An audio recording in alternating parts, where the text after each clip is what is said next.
Inyo ang Panginoon,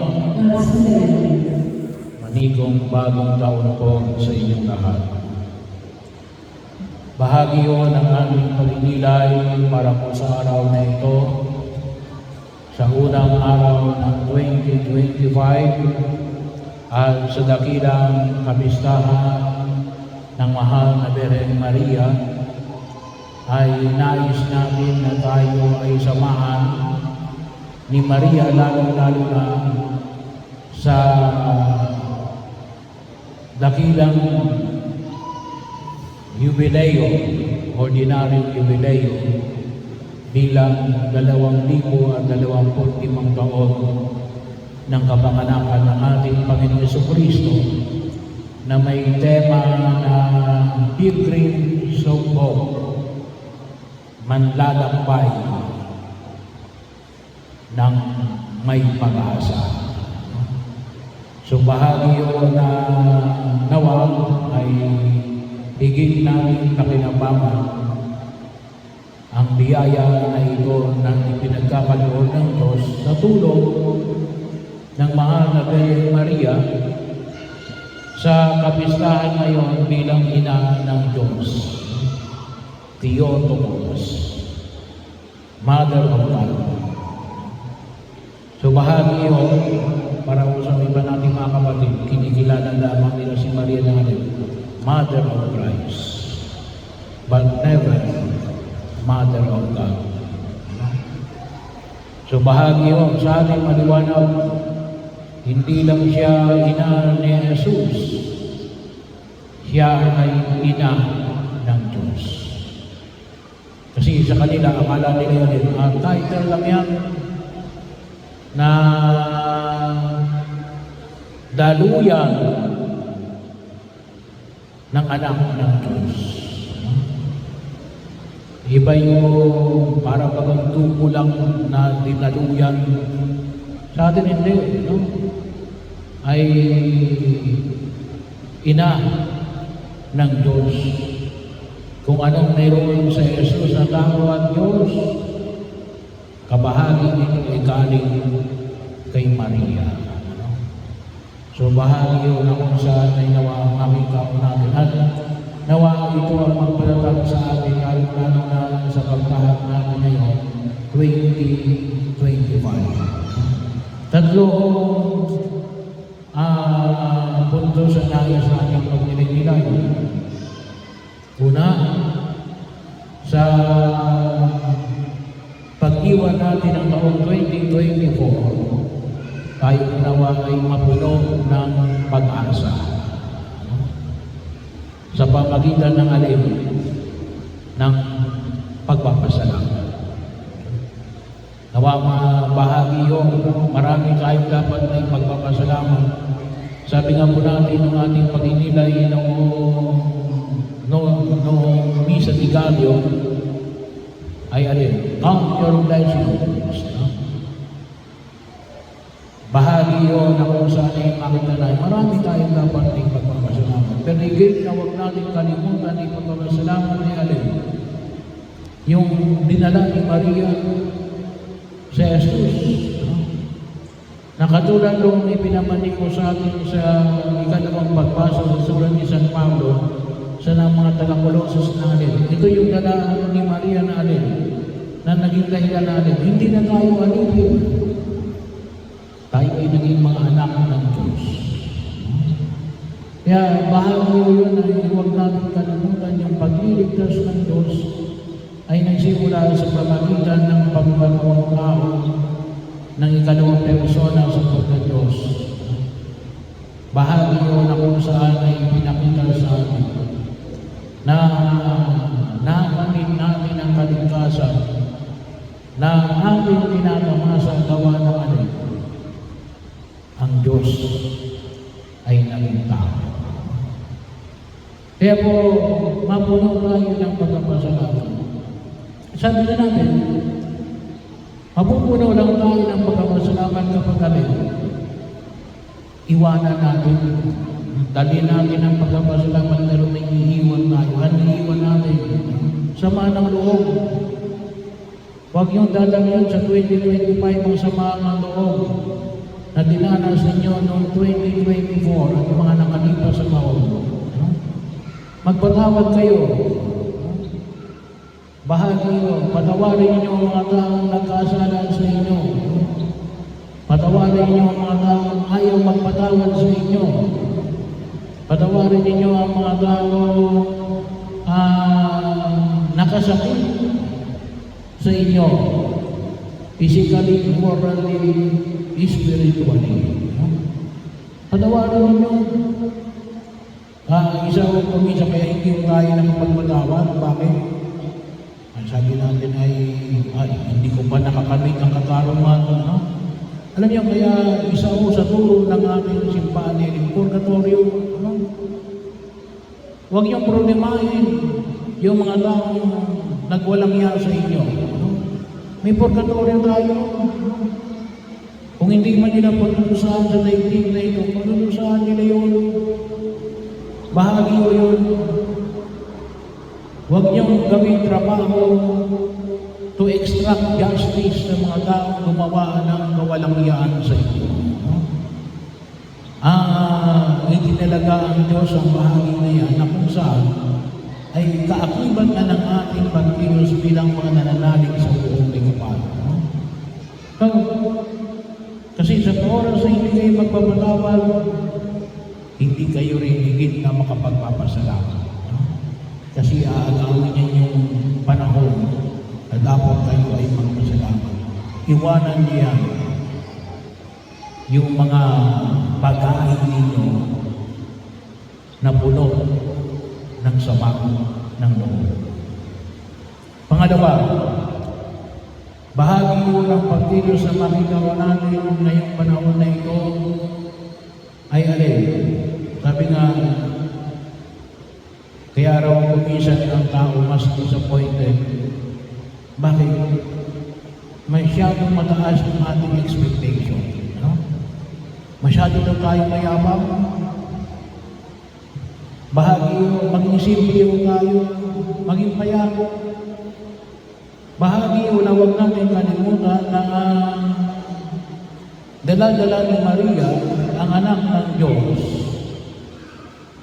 na ipinanganak ni Maria Helen. Ipinanganak niya sa isang sabsaban. Isang payak, yung ating ngayong Belen, maganda pa. Kasi yan ay lumang bahay ng panahon ng Kastila. Pagmayaman pa kaya niya. Si Jesus ipinanganak, bahay ng mga hayop. Bahagi yun. Hindi o sa palasyo. Sabsaban. Bahagi yun na kung saan yung makita natin. Kaya iwasan natin yung pagiging mayabang. Kaya tayo kuminsan ay humahanga sa mga tao wala nang ginawa kundi ipagyabang yung kanilang mayamanan. At kuminsan kaya tayo rin na-scam. Bakit? Hindi, kikita ka rito ng 5% per month. Napakalaki nun. Bahagi ko yun. Ay kapag tayo ay nagpadala sa yabang, mapapahamak lalo tayo. Lower your expectations. Hindi na hulugan na hindi na kayo mangangarap. Mangarap kayo ng malaki. Pero siguraduhin ninyo na ang inyong mga paa nakaapak sa lupa. Hindi nakaapak sa mga tawagin natin ay alapakan. Bahagi yun na kung saan yung makita natin. Yun yung pinakita ng Jesus, ang kanyang kababaan, ang kalooban at ang kanyang payag na pamumuhay na ninais niyang ipamanig sa atin sa gitna ng ating pagkilos sa daigdig na ito. Sabi na kuminsan sa atin na rin tayo mga Pilipino raw mababaw ang kaligayahan. manatili tayong mababaw ang kaligayahan. Mas magiging maligaya tayo. So bahagi yun ang kung saan ay makita ko na pagkakataon na ulit na higit natin papakinabangan ang mga biyaya na ipinagkakaloob ng Diyos sa bawat isa sa atin. At nang sa ganoon, huwag rin tayong maligaw at yung halimbawa na ipinakita ng batang isinilang sa sabsaban ay maging pamantayan din ng ating pagkilos. Manatiling nakahapak sa lupa. Pangatlo, ngayong panahon ng bagong taon, maraming nag-iipon ng iba't ibang bilog na prutas. Bakit daw? Pampaswerte. No? Ay, huwag ko kayong maniwala doon. No? Yung pampaswerte ay hindi okay sa swerte. Sa dami ng inyong prutas, dito kung sa atin, kaya may prutas sa likod. No? Yan po ay pagpapasalamat. Kaya po natin inihandog yun sa Diyos pagpapasalamat sa masaganang ani. Bahagi nyo, kaya inihalay natin yan sa Diyos. Hindi ho yan pampaswerte. Wala ho sa vocabulary natin ang pampaswerte. Kung minsan sinasabi ng iba na, wala nang masama sa pamahiin. Hindi ho. Masama ho ang pamahiin. Bakit ho? Yan ay against the first commandment. Ibigin mo ang Diyos ng higit sa lahat. Wala daw masama kung gawin mo ng iba na hindi yung aagawin sa iyo. Aagawin sa iyo yung pagtitiwala mo sa Diyos.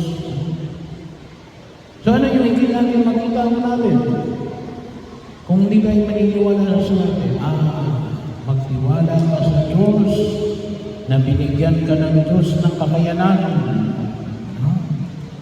Magtiwala ka sa iyong sarili na ipinagkalooban ka ng Diyos ng mga biyaya para ikaw ay umulan sa daigdig nito. May kanya-kanya tayong biyaya. Kung anong biyaya ang ipinagkaloob sa iyo, hanapin mo. Kaya sigurado yung meron. Hindi pwedeng wala. Bahagi mo yun. At yun ang pag-ibayuhin mo. Yun ang pagiging ng pagkatiwalaan mo. Nanawawag natin kalimutan na kung saan ay ibinahagi sa atin ang Panginoong Kapal mula nang likain niya tayo sa daigdigan na ito. Magtiwala pa rin sa Diyos na alin na ang nais niya alin pagpapala at pagpapaspas.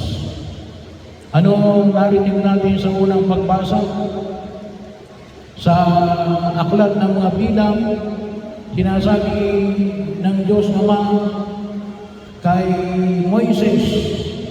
Anong sabi ng Diyos Ama kay Moises? Sabihin mo ito kay Aaron. Ganito ang pagpapala mo na sa aking bayan. So, pag pinagpapala tayo ng Diyos, kaya ina-amplify natin yan sa pamagitan ng ating pasimula ng misa. Ako'y nagbabasbas. Hindi ko basbas yan. Tumusunod tayo sa sinabi ng Diyos Ama kay Moises, basbasan mo ang aking bayan. Pero hindi lang mo yan yung pagbabasbas na hindi natin makita. Ang pagkapala na naman maging bahagi ng huwag natin kalimutan ni Alin. Sa loob ng banal na pagkirikong ng misa, tinatanggap natin sa Jesus bilang Panginoon at tagapagligtas. Kaya po yung kumisan yung mga iba natin mga kapatid ng mga hindi Katoliko. Tinanggap mo na ba sa Jesus bilang Panginoon at tagapagligtas? Tayo naman, kumisan hindi natin alam kasi kumisan nakakalimutan natin yung isang biyaya na palagi na natin ginagampanan. Taken for granted. Kaya kumisan hindi tayo makasagot Pero sana sagutin mo na, oo, every Sunday tinatanggap ko. Bakit? Hindi lamang sa salita. Ngunit katawan at dugo. Kaya po mga kapatid, kapag kayo nagkukumunyon, tinatanggap niyo sa Jesus. Ang Diyos na naging tao. Tinatanggap ninyo ang Diyos sa anyo ng tinapay. Dala-dala ninyo sa Jesus. Katulad ni Maria. Bahagi yun na kung saan makita natin. Mga pagkakataon na kung saan ay pinagpino mo yun. Pinagkaloob niya ang kanyang sarili sa atin. Kaya yun ang dakilang pagkapala. Kaya kung tutusin, pagkakataon na kung saan ay huwag natin kalimutan natin, nais ng Diyos na tayo ay kanyang pagpapalay, ilayo sa anumang uri ng kapahamakan, ay ibinigay niya nga sa atin ang buhay na walang hanggan. Biro mo yun, pinagkatiwala niya sa atin ang langit at ang kanyang sarili. So, magtiwala tayo. No? Huwag kayong matiwala dyan sa mga pamahiin. Magtiwala tayo hindi sa ating Panginoong Heso Kristo na siyang nagtululot sa atin ng walang hanggang pagpapala. Ito po tatlong ito. Mapuno tayo ng pagpapasalamat, iwanan natin ang sama ng loob. Pangalawa ay maging payak tayo sa ating pagkilos. Pangatlo, magtiwala tayo sa Diyos. Alisin natin ang ating mga pamahiin.